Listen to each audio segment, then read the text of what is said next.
Hello, welcome to this episode of the China in Africa podcast. And today's I'm going to be your host, Christian Géraud. I'm the Africa editor of the China Global South, and I'm going to be joined from South Africa by our managing editor, Cobus van Staden. Good morning to you, Cobus. Good morning. Today we're going to have a show without Eric. People are used to hear Eric's voice, and today they're just going to hear our two voices. I think from the get-go people are feeling a bit surprised. Like, who's talking? So yeah, it's us. Eric is not there. It changes us though. It really gives the show a different taste and different perspective, don't you think? Definitely, yes. Yeah, you've been doing that for quite some time. So sometime I think that in some other day we're gonna let you just take the reign of the show, and I'm gonna be the guest of the show. It's going to be interesting. So for today, we're gonna basically go in our part of the continent, Southern Africa region, to look into the different issues that we've been seeing happening all over the region for the last year and few months already. And in Southern Africa region, when we talk about that, we're gonna talk about, of course, the Lobito Corridor Project. We've covered that extensively last year. Different shows, different writing, and coverage of the topic, the geopolitics of it, the different elements around around the Lobito Corridor Project. What does it mean for the country, for the region? What does it mean for Angola and China? What does it mean for US, China, Angola relation?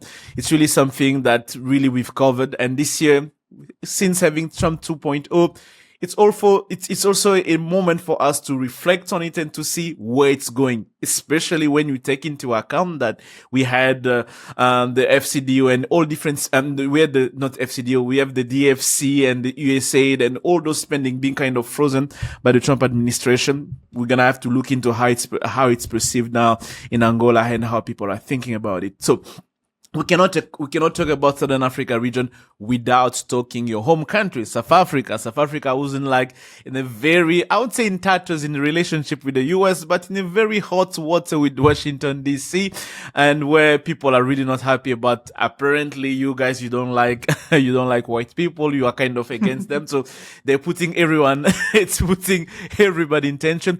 And the G20 meeting, the Foreign Affairs G20 meeting that you had a few weeks back, Marco Rubio did not attend, invoking those reasons. So we're gonna talk about that. And of course, we're gonna talk about DRC being a big country, being in the same time Central Africa, East Africa, and Southern Africa. We're gonna have to talk about it because we had big news coming out of the DRC since last week, where they spoke about a mining deal offer from the DRC to the US in exchange of peace and security, given the current circumstances that the country is facing with everything related in the eastern part of the DRC, the M23 rebellion backed by Rwanda, and the DRC is looking into the US to find political and security support in that crisis to find a solution. So looking into it, those are going to be the topic that we're going to be talking to in this podcast today. And to talk about it, before getting to our guest, what do you think about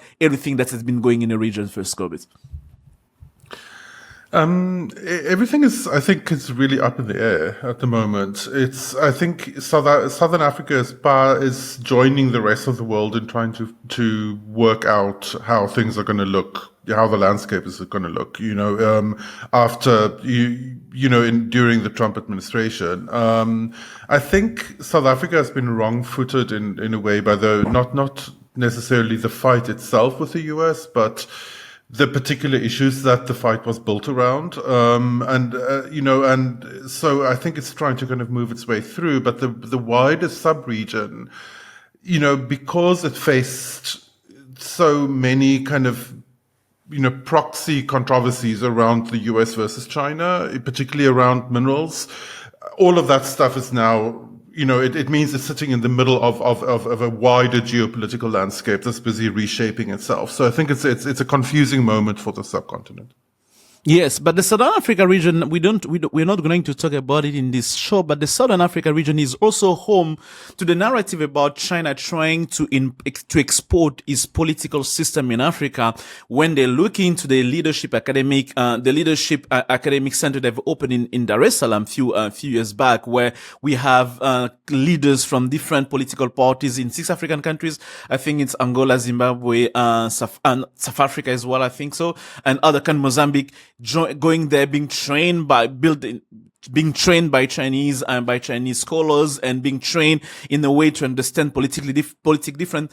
We understand that that region has been somehow very in the heart of many things, and given the fact that many African countries in that region have really been close to China in terms of their independence struggles and everything. So yeah, politically speaking, it's a region that's really geopolitically loaded in that space of US-China Africa tension. So yeah, to talk about all of that, and we have our guest today, who's Marisa Lourenço. Marisa Lourenço is based in South Africa. She's a political analyst in Johannesburg, and she works independently as a special risk consultant advising firm and organization in Southern Africa region. So who better to have on this show to talk about that, Marisa Lourenço. We kind of shared the same spotlight a few months back, where we both featured in a VOA documentary on the DRC mining controversial around the Sicomine deal. So it was really a pleasure to see her. It's also a pleasure to have her today. So Marisa, good morning to you. Good morning, and thanks so much for having me on the show today with you. Yes, very grateful to have you on this show for this conversation. Let's get to the point. Where are we today with the Lobito Corridor Project? We're going to start with that because a lot has been happening since Donald Trump took office in January 20. A lot of funding being suspended, USAID, DFC. A lot of things have been happening in DC where it's really put people on, I would say in doubts. Many, I remember hearing the Angolan ambassador earlier this year in a conference, in a think tank conference in DC, asking to the host what they should be expecting with Donald Trump coming in power about the Lobito Corridor Project. And in Angola, of course, we also have the same sense of like worry or, wonders like, are we going to move forward? Are we going to keep the same format? Or do we have something new or different that's going to come out of Donald Trump with the Lobito Corridor Project? From your perspective, you've been following that. Where are we today, and what can we expect around the Lobito Corridor Project? Sure. So I think it might be helpful to start and say exactly what the Lobito Corridor Development Project actually is, because we hear so much about it, but it's not always very neatly defined. So the first thing to note is that it's a project between three countries in Southern Africa. That's Angola, Zambia, and the DRC. Most of the project actually is in Angola. So there's the Benguela Railway, which forms part of the Lobito Corridor. That starts on the west coast of Africa in the Angolan city of Lobito, and it goes all the way to the border with the DRC. It extends a little bit into the DRC towards Tenke in the Lualaba province of the DRC. A smaller part of it also extends into Zambia, into the northwestern province, which is the name of the province, not just a geographical description. What the plan is now is the Benguela Railway in Angola and also the railway on the DRC side and the Zambian side. It hasn't been operating at maximum capacity for a number of decades. Most of this has been the result of the civil war in Angola between 1975 and 2002, during which a lot of Angola's infrastructure was attacked, especially roads, bridges, and including this railway infrastructure. There have been, since the 1980s, various calls to upgrade the infrastructure to repair the damage, but it was never really able to take off just because the war continued. The Angolan Civil War went through three phases until it finally ended in 2002, and the country has been in a period of peace since that point.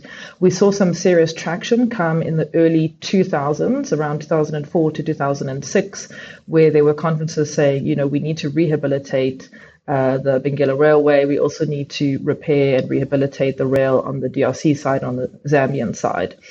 And one of the main stumbling blocks at that time was not just securing financing, but it was saying that you need to make sure all three governments of these three countries are on the same page about what they want to achieve, because this kind of rehabilitation is going to cost a lot. And if you want to get people to finance it, and that's going to be your biggest struggle, well, then you need to make sure that everyone is really committed to seeing this project through.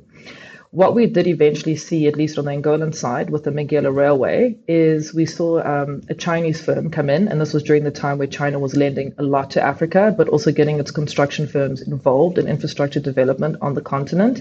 And they actually upgraded parts of the Benguela Railway.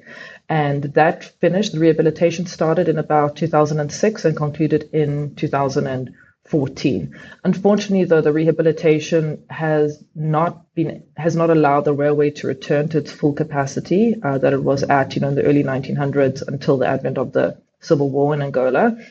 And there's still a lot of infrastructure problems with that. What the new Lobito Corridor Development Project wants to achieve, it wants to build upon this rehabilitation so that the railway, for example, doesn't derail 10 times a year as it does now. It also wants to carry out rehabilitation on the DRC side. And then it actually wants to build brand new parts of a railway to extend the track going into Zambia all the way to Angola province, which would reach it to Zambia's Cobalt. What this would mean is that Zambia doesn't have to rely on getting its mineral products shipped to Richards Bay in South Africa or a small amount to Dar es Salaam port in Tanzania. It could actually get it out through the Atlantic.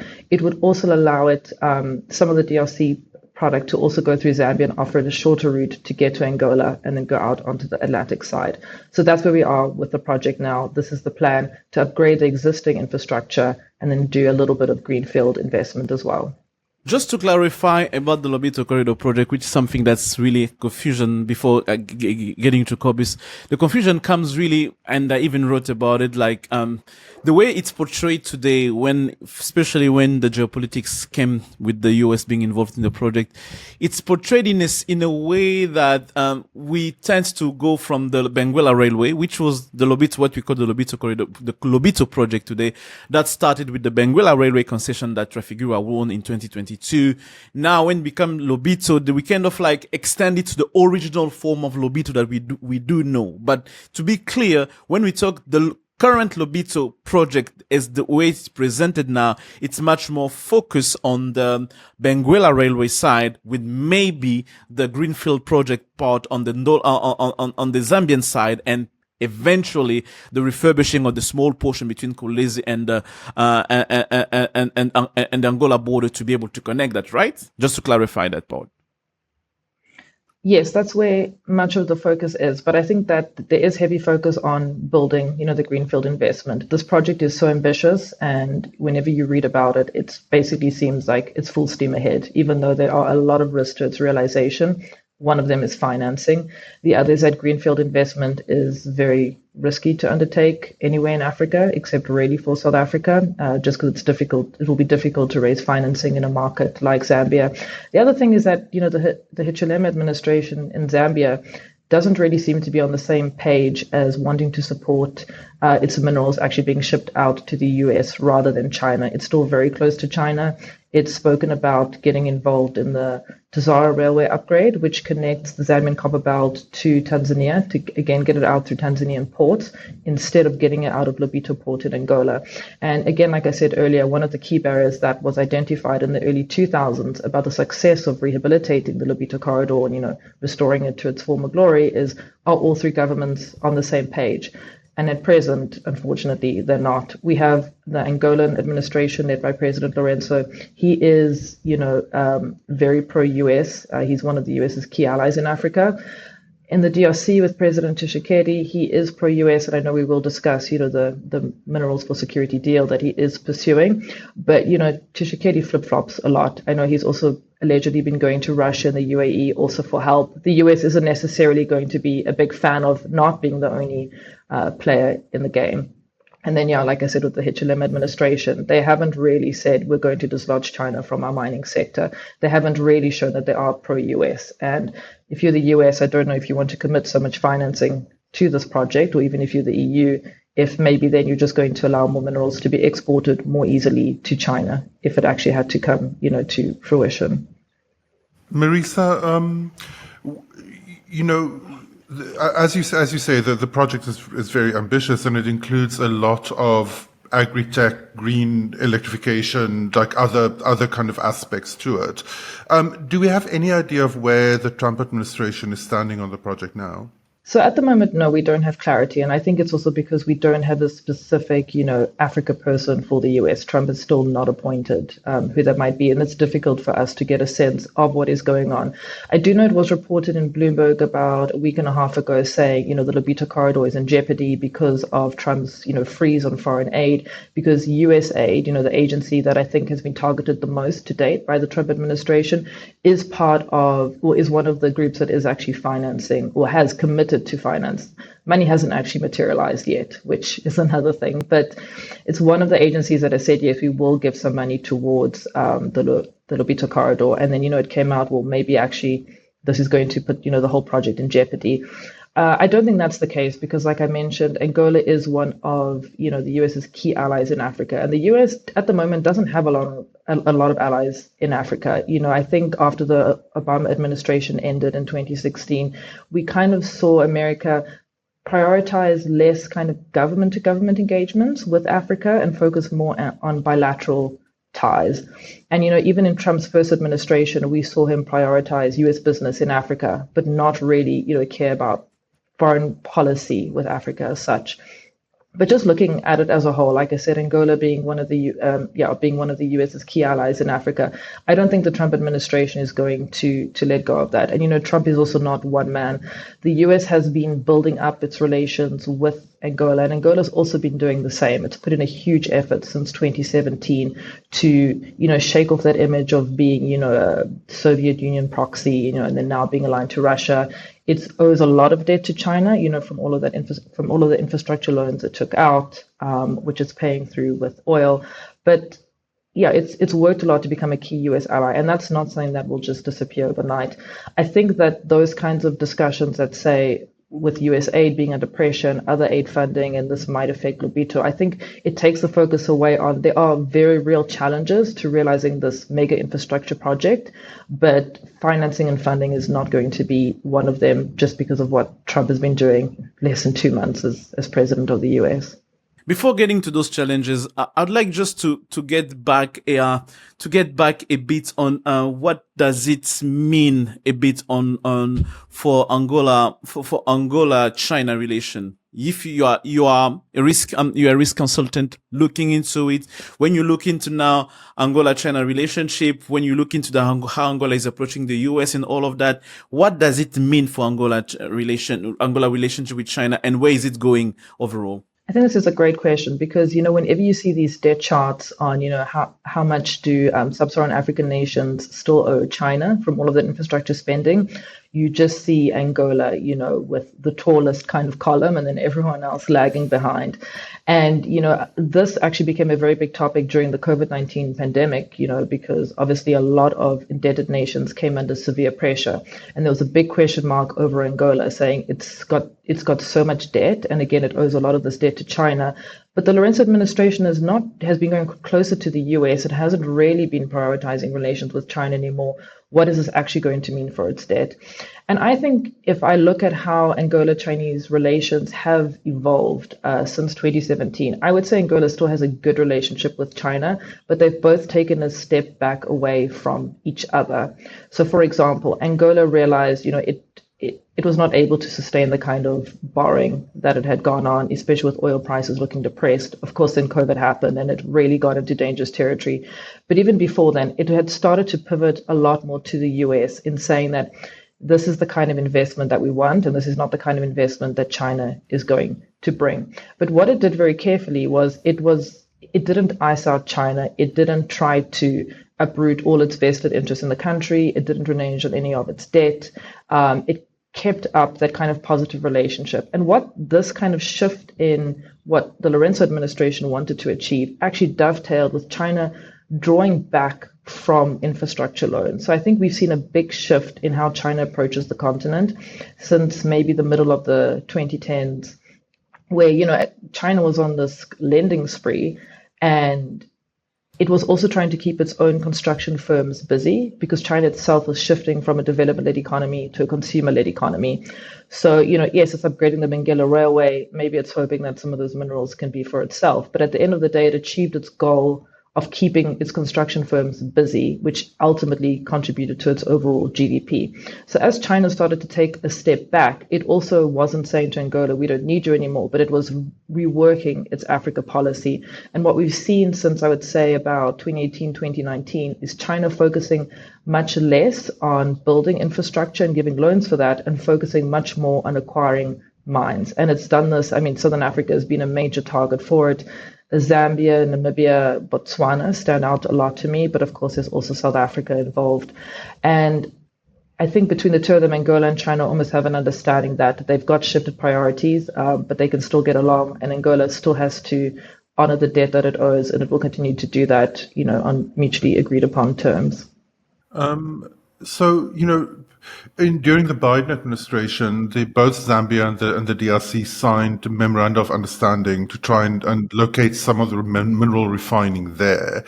Is that conversation continuing at all, or has the logic shifted completely to just shipping raw ore elsewhere?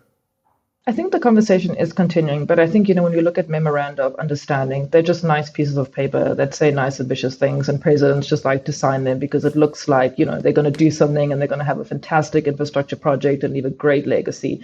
Because, Hichilema signs the MOU, but then, we have his own mining minister saying, we can do Tazara, we can do Lobito, whoever wants to give us money is fine. I mean, no foreign power is going to respond positively to that kind of rhetoric.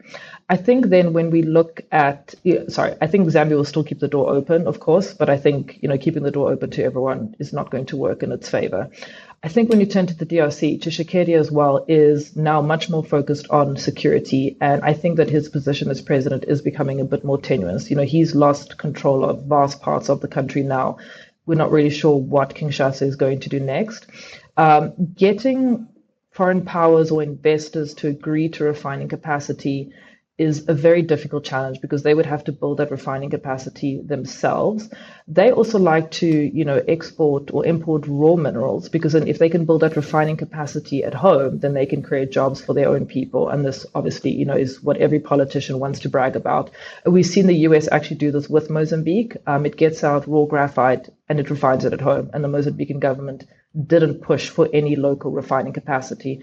So I think given Tshisekedi's priorities at the moment, I think given the difficult position he's in politically, I think he will just say, as long as, if he can get this minerals for security deal that he's trying desperately to get with the US and he's been trying for several years, he'll be happy with that and he'll focus less on refining capacity. He'll kind of kick the can down the road. Yes, you really went ahead. So you really went ahead with that. So we're just getting us segue straight to the second point of this discussion, looking into what the US DRC relationship are looking forward to into the future, given now the current circumstances that are happening. For those who've not been following, let me give you a bit of a breakdown of what's happening in the DRC. So, since few days ago, the Tshisekedi administration has floated the idea. First of all, it started with an interview on the New York Times by President Tshisekedi saying that he's open to offer its mining deals to the US in exchange for peace and security. It was not really specific into mentioning the minerals coming out of the eastern part of the DRC, because mining deals that were much more interested are the ones in the southern part, in Katanga region. But later on, its spokeswoman came on X and made a series of tweets explaining the idea behind that. The idea being like, we'd like the US company to come and invest in the DRC and to buy mining from the DRC, especially in the eastern part of the DRC and also other parts of the DRC, so they can become a security kind of guarantor for the DRC. And the idea was later on expressed much more clearly in a letter that a lobbyist in DC that was hired by a senator close to President Tshisekedi as addressed to Marco Rubio and other legislators in DC, where they floated the idea of a military base in the DRC, access to minerals in the DRC, access to deep sea port in the western region of the DRC. All of that in a way to give enough incentive or impetus to the US administration, the Trump administration, to be invested in DRC security, peace and stability. So that's the idea. So we went from the Angola-China model of like minerals for infrastructure to minerals for security. So I think they're looking into what's been happening in Ukraine with the US, even though it's failed so far. So they're really also looking into making that in the DRC. So for those who've been following, I'll just give you a quick background to understand where do we stand in that in that deal between that offer, because we don't have a deal yet, that offer between the DRC and the US. So Marisa, when you look into that situation, what's happening in the DRC, what's your take on it? This is actually just fascinating to me, especially because it's coming up at the same time that we've seen Ukraine wanting to enter a very similar type of deal. But this is something that, from what I understand, Tshisekedi has actually been pursuing for the last 2 years. He's actually, gone to the US and said he will be prepared to dislodge China from the mining sector if he can get some kind of security support in Eastern DRC. And I don't think Washington has been, to date, I don't think Washington has been too keen to get so directly involved. I think what it's done is it has exerted pressure on the UN to be a lot more vocal in saying that M23 is being supported by the Rwandan government. Because if we look at how the UN has actually treated this topic, it did make mention of it. I believe it was in a 2013 report is when it first alleges that M23 is getting direct funding from Kigali, but it becomes a lot more vocal from around 2022. And I believe this was pressure from the US, or this was driven by Tshisekedi behind the scenes offering this. I think now both sides, especially Washington, is being a lot more open about it. This is going to be very difficult to actually get signed, because what it would entail is not just the US, helping with kind of peacekeeping missions, but it would be helping with peace enforcement. And from what we've seen to date, Tshisekedi has really struggled to get different groups to agree to that. South Africa, with the SADC mission in the DRC, it was South Africa, Malawi, and Tanzania, but most of the delegation was from South Africa. South Africa did agree to that. We can see it hasn't gone very well because M23 has now expanded across Eastern DRC. It holds a lot of towns. It holds a lot of cities. They're not able to push them back. For the US to become so involved as well, it would take a lot of resources. It would be very difficult to justify that. So I think there's still a lot more details that need to be hashed out. The US definitely still wants to project power into the Great Lakes region, but it's been doing that so far actually through Angola. President Lourenço actually was key to protecting Tshisekedi during Tshisekedi's first term, when he was a much weaker leader than he is now. And then with the Angola, being much closer to the US, that was kind of how the US kept an eye on things. And I think the US prefers to have that more indirect role to play. It does want to dislodge China. Tshisekedi has taken some move towards that, but I don't know if that will be enough. I still think there's a lot to be ironed out for this actually to be seriously considered. Géraud, I actually wanted to ask you, how did this offer of this possible collaboration with the US, how did it play inside of the DRC? What was the kind of public reaction to it? And how are DRC spokespeople putting it in the context of the wider war going on? It's been received with mixed reviews, of course. When you look into people, partisan of the regime, they're seeing it as not as a victory, as a way to guarantee security, regime stability. And I'm using the word regime stability because it's not about the country itself. It's really much about the regime, to be able to secure the regime survival against what the M23 is maybe projecting its ability to get into Kinshasa, even though it's 2,000 kilometers away. But you have the feeling that they're preparing something. So it's much more about regime stability. So we have that criticism about saying that, we cannot compromise countries' minerals asset for a regime stability, a short-term regime stability, instead of thinking on a larger scale of the interest of the country. You have that sense, you have those criticisms. You also have people from the regime, as I was saying that it's a good deal, it's a good approach, it's a good idea, in a sense where for so long, and here I'm gonna go a bit behind and give a bit of background. There is this understanding in the public in the public narrative in the DRC that the DRC instability is fueled by multinational coming from the US or from China, from the US and Europe. Those multinationals buying minerals which is even a shortcut, but quote unquote buying minerals out of the DRC, using them in the phones, in computers, in laptops, in everywhere. They are the one funding instability in the eastern part of the DRC. And you see that narrative when Tshisekedi's spokeswoman was writing on X, explaining that now they have to bypass Rwanda was like kind of like perceived as the one doing the groundwork for them, saying, you don't need to go through Rwanda anymore. You have to come to us directly, so you can deal with us for peace and security and peace and stability. So this is the narrative where that idea came from. Like, you don't need Rwanda to kind of plunder the DRC. You can come straight to us. I'm not giving any value to whether it's true or wrong, if it's true or false about that narrative, but that's the idea that you do have in the DRC about why the DRC isn't stable the way it is. So it's because great powers, they want our riches, they want our minerals. That's why they're funding instability through the eastern part of the DRC. So this is basically the reaction that you do have on the ground, how people are perceiving all of that, and how people are quite divided about the fact that for so long we've been saying that they want us harm, they want to steal from us, and then today we decide to give them everything in exchange of peace and stability.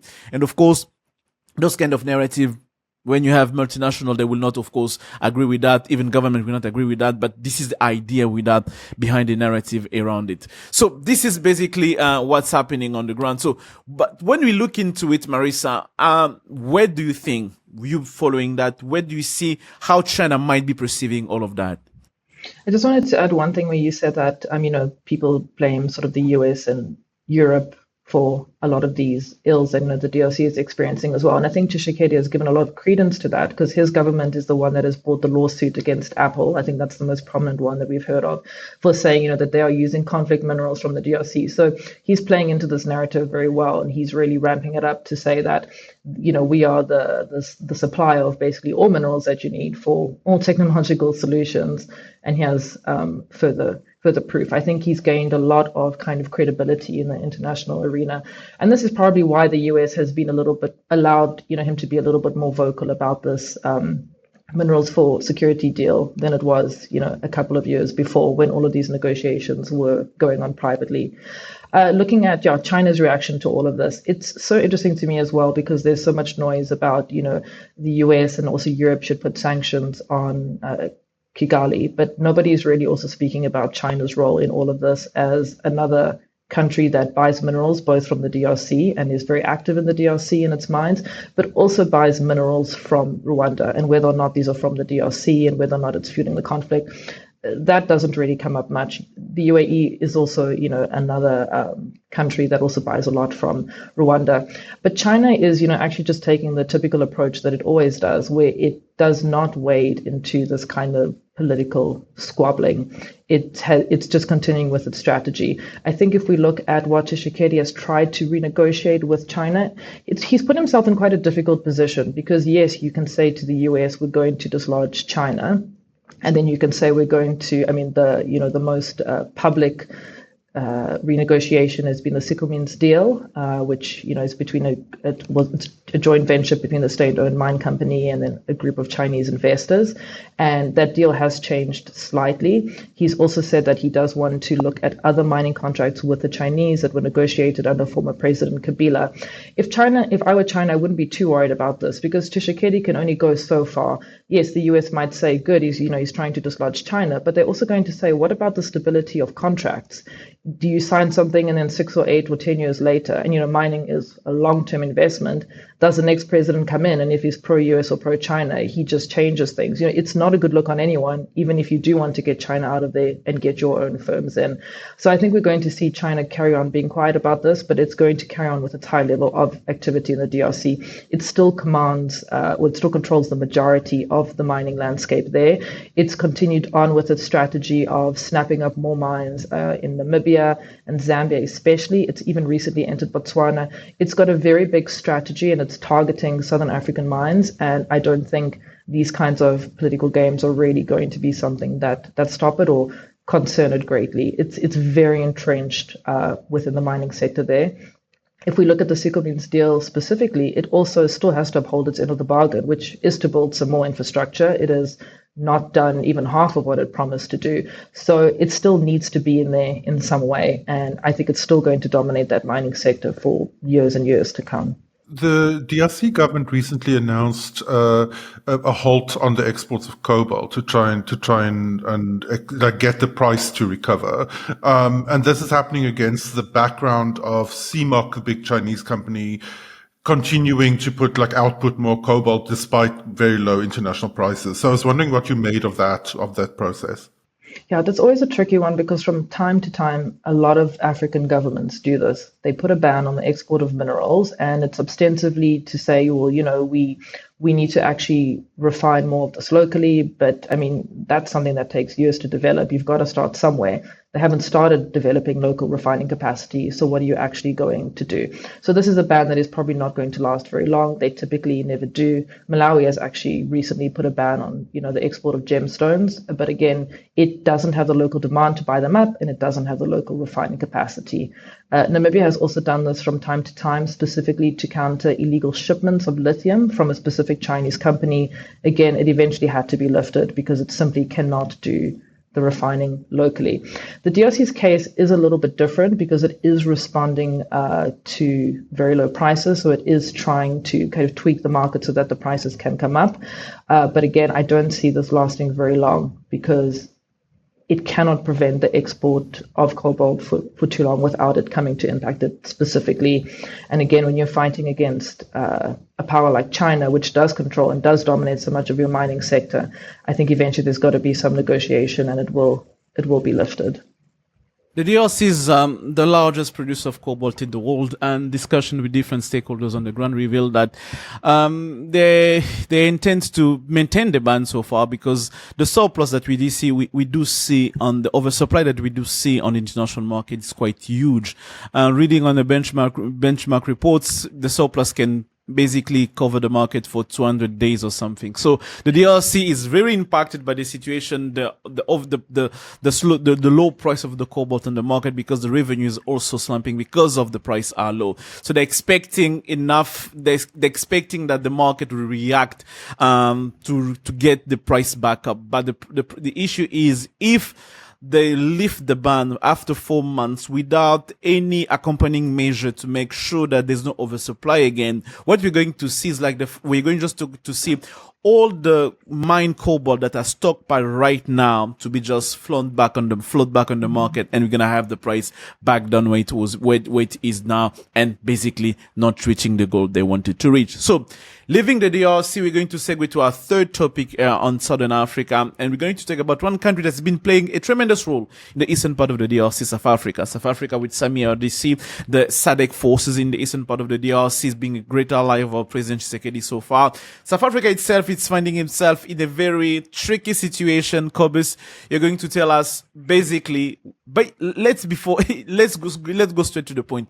Where are we with the Taiwan of its situation in Pretoria with the South African government? As I understand, it's still in a stalemate situation. Like the South African government told the Taiwanese to move the office out of its administrative, capital, Pretoria, to its commercial capital, Johannesburg. And this echoed a similar move in Nigeria a few years ago, where they were also told to move from Abuja to Lagos. Since then, in the interim, kind of as the fight was going on with South Africa, like the Taiwanese were apparently putting more pressure on the Nigerians to move the office back to Abuja. So that's an ongoing, like the moving of the Taiwan office is now emerging as an ongoing issue for a lot of kind of global South countries. So it's a little bit. There's one aspect to it that's a little bit kind of like angels on the point of a pin, kind of like it's a fight around details and optics rather than any kind of like significant change in Taiwan's status in the country. But it is, of course, this is an optics obsessed moment, and so it's this kind of like, it's been taken up in this kind of bigger kind of culture war that South Africa has been finding itself in the middle of in the US, so it's being taken as a sign of South Africa being kind of unduly kind of like leaning towards China and therefore kind of cracking down on Taiwan. The thing, of course, that one needs to remember in the South African context specifically is that Taiwan supported apartheid, or then was willing to align with the apartheid state for decades before. So there is some old history on the South African side around these issues. But it's now been kind of like pulled into a whole bunch of other kind of like old apartheid kind of history and so on, and post-apartheid history has now been pulled into a new kind of Fox Newsified kind of like culture war in the US. So, so I think that's a difficult position for South Africa. Yes. So, Marisa, what do you make of the situation right now between South Africa and the with the Trump? I wouldn't say the US, but with the Trump administration. Yeah. It's a very difficult time because Trump has come in. He hasn't even been in office for 2 months, and he's just done so many things. And I think we're all just still reeling, also from a lot of the misinformation that is being spread, especially around certain laws that South Africa has, and specifically broad-based Black economic empowerment, and then the Expropriation Act, which has just been enacted. It was being discussed for years, and then it replaces our old Expropriation Act of 1975. And somehow, according to the Trump administration, BEE and the Expropriation Act are race-based policies. And I mean, the Expropriation Act is definitely not, but specifically they're race-based policies that are looking to disenfranchise white South Africans and especially Afrikaners. And this misinformation just seems to be spreading across the US and actually resulting in real decisions, which is, Trump deciding to suspend some of the AIDS programs in South Africa, specifically related around health programs. It's very frustrating to see this. I think in South Africa, we have enough problems as it is. And then when you kind of get this misinformation, you get Trump just coming out, and we're not really sure what he's doing next. He's pushing his executive power to the limit, but, courts are going to step in. They're already reviewing some of the changes that he's proposed or some of the freezes that he's enacted with regard to US aid. But it does put us in a very difficult position and quite a frustrating one. And I think that this tension is going to continue for the rest of the year. I don't see Trump kind of backing down with his approach to South Africa. And I think we also have to remember that South Africa relations, even under the Biden administration, were not great. For the last 2 years, we have seen Senate, and yes, it has been mostly led by the Republicans, but saying that South Africa should no longer benefit from, for example, the AGOA program. We've had Elon Musk, who's somehow become the main advisor to Trump, talking about how he can't have Starlink in the country because he's white. Exactly. And, only if you were Black, you wouldn't have to follow BE. And all of this is really inaccurate. But this tension has been building up for some time. We've just got Trump, who's willing to just let loose and say, okay, I'm going to do all of these things. But yeah, it puts us in a very uncertain moment and definitely a frustrating one. Could you explain the Musk and Starlink kind of situation a little bit more? Like what is Musk trying to achieve with Starlink in South Africa, and what are some of the barriers that he's facing? Sure. So basically, Musk wants to bring his Starlink technology to South Africa. He's been rolling it out across most of Africa. There's usually about 6 to 7 countries that are targeted every quarter. Most of that he has kind of kept up with. We've got it, in some of our neighboring countries. But because of South Africa's BE policies, if you are a foreign company and you do want to invest in South Africa, you have to adhere to BE, which means that you have to get a local stakeholder, and then that stakeholder gets about close to 30% or a 30% share of the business. Now, again, not all countries have this, and then specifically the share has to be held by Black South Africans. We've had these laws in place for years. We have plenty of other US companies like Microsoft, which just announced it's actually going to expand its investment in South Africa. They follow this rule. We see it in infrastructure as well. We have like French companies, German companies as well. They take on a local partner. They make sure that they adhere to the 30% BE shareholding. Musk doesn't want to do this. He says that race-based policies, even though policies, even though it's based on equity. He says that these are ridiculous, and then he's turned this into saying that he doesn't want to give up any kind of shareholding, but he wants to operate in South Africa, but he can't because, again, he's not black. And this is the kind of picture that he's painted. For its part, the South African government has said that Starlink is welcome in South Africa, but like any other business that is operating in the country and all of the other foreign investment that we have, he just has to adhere to these local content regulations. And Musk is adamant that he doesn't want to. And then this has also been central to him spewing out misinformation centered around the Expropriation Act to say that, look, first, I can't invest here because I'm white. And then also white South Africans, specifically Afrikaners, are having their land seized and taken away from them. So that's the narrative that he's built up, all because he can't bring Starlink here on his own terms.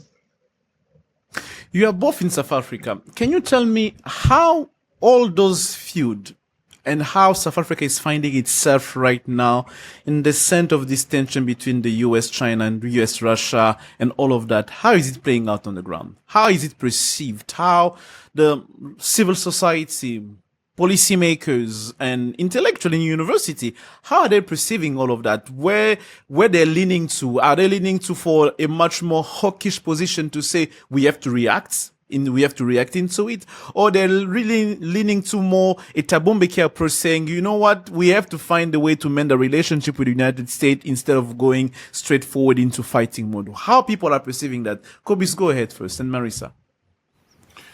From my perspective, I think it triggers some of the kind of deeper divides. I think that is in South Africa. So it's obviously it's playing between. I think it's causing some trouble. I think just in racial divides in South Africa, which are always inflamed, right? Kind of this is like South Africa has a lot of complicated history, and and that history lies very close to the surface.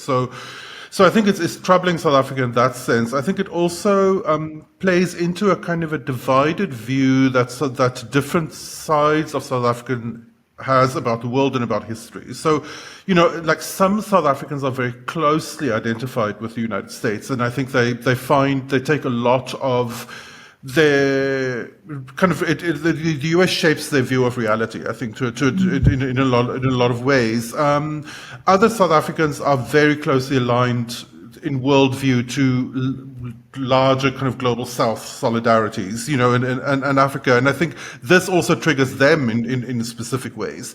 And I think, so I think it has this kind of weird effect where South Africans have to kind of grapple with what reality itself is, because the US has this outsized kind of reality shaping aspect, so when one's country is kind of being directly criticized by the US along various kind of these kind of specific terms, then kind of like it raises almost like a kind of a reality level kind of like anxiety, I think, in the society, and I think there's a lot of kind of grappling of that. Marisa, what do you think?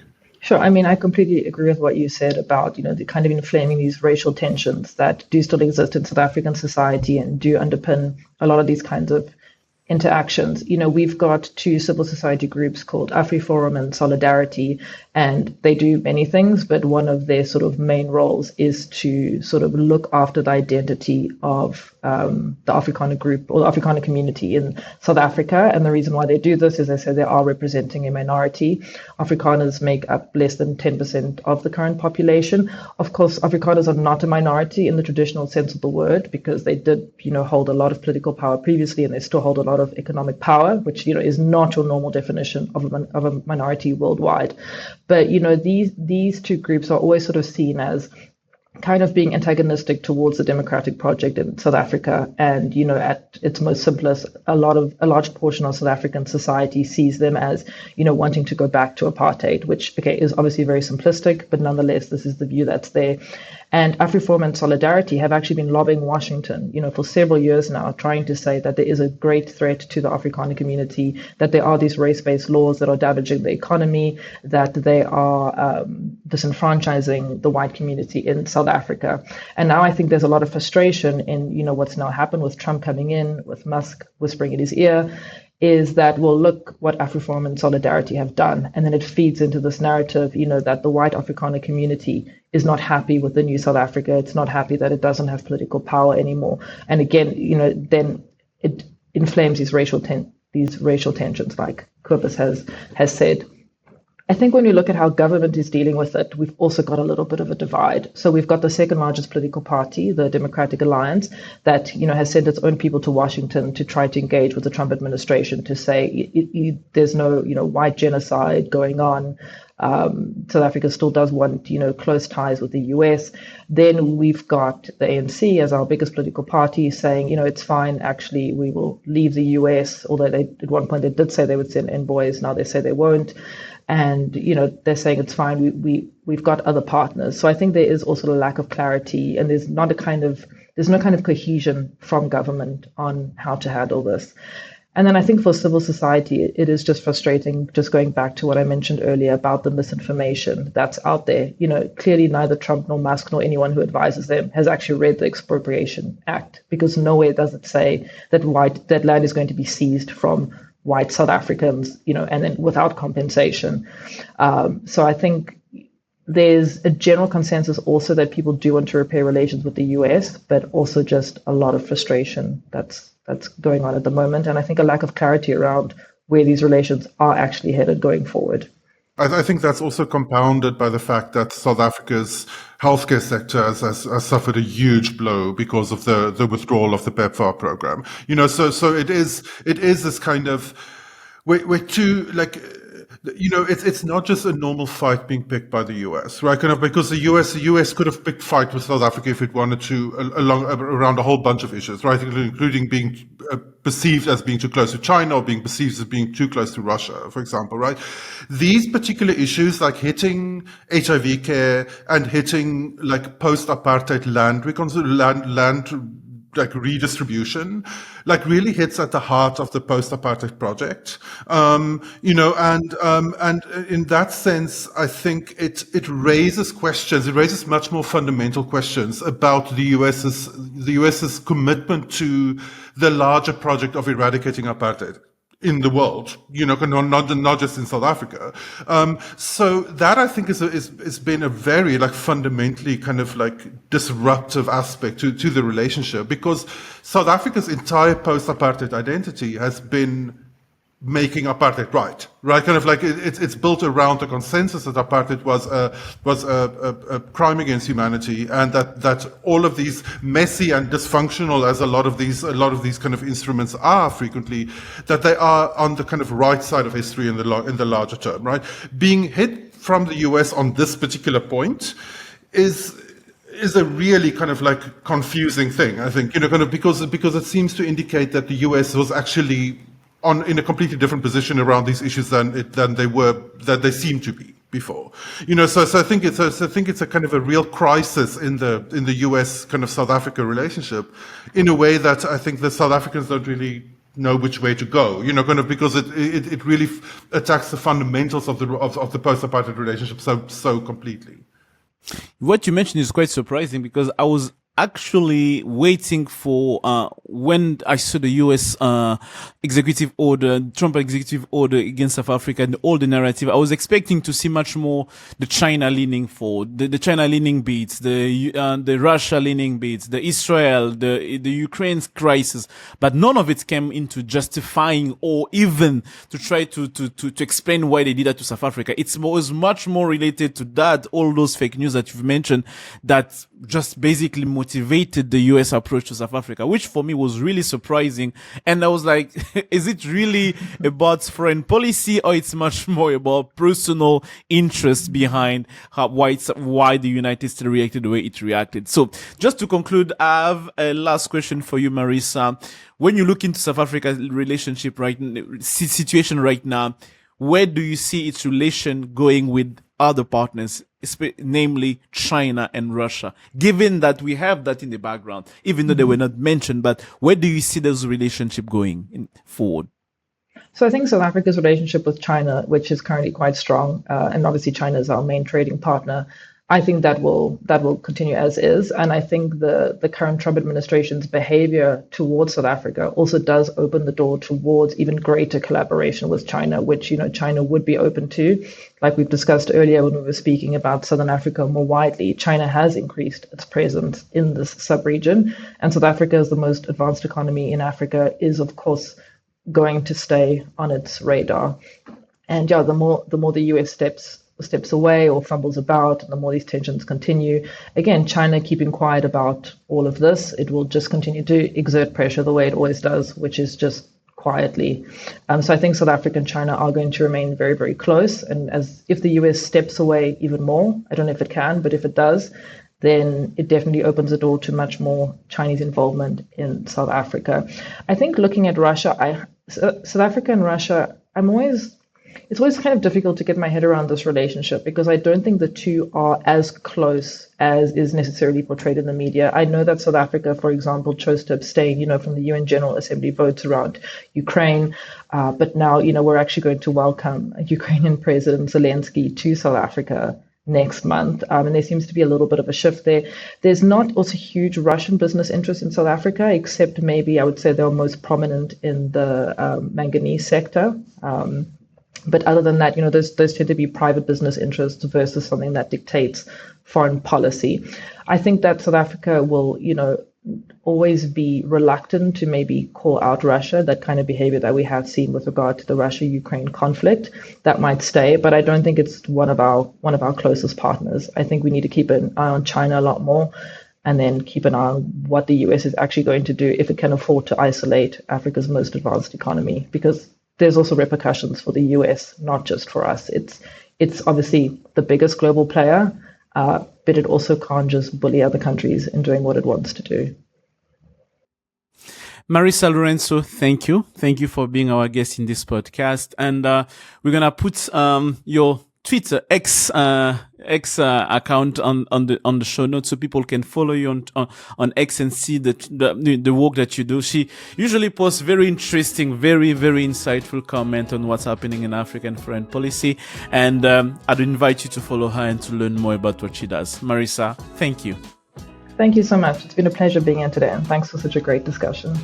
So we're going to see you next week for another episode of the China in Africa podcast. And we're also going to have the China Global South podcast. And take a time to visit our YouTube channels where you're going to see a lot of things that we are doing still related to China in the Global South. You're going to enjoy the content that we are putting out there. See you next week for another podcast and another video of China in Africa podcast. Bye-bye.